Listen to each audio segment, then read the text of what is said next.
Hi friends, ఈరోజు నేను చేపల పులుసు ఎలా చేయాలో చూపించబోతున్నా. ముందుగా 1 కేజీ చేపలను తీసుకొని ఇలా శుభ్రంగా కడిగి పెట్టుకోవాలి.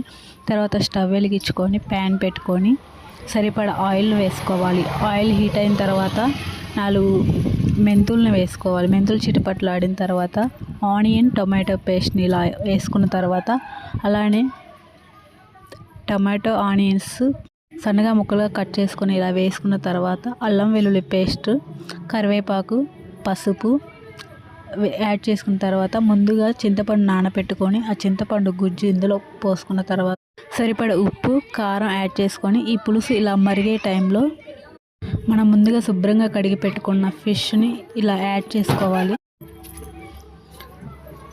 అన్ని ముక్కల్ని యాడ్ చేసుకున్న తర్వాత ఏదైనా సరిపోకపోతే మనం ఇప్పుడే యాడ్ చేసుకోవచ్చు. ముక్కలన్నీ వేసిన తర్వాత గరిటె పెట్టి కలపకుండా ఇలా తిప్పుకోవాలి.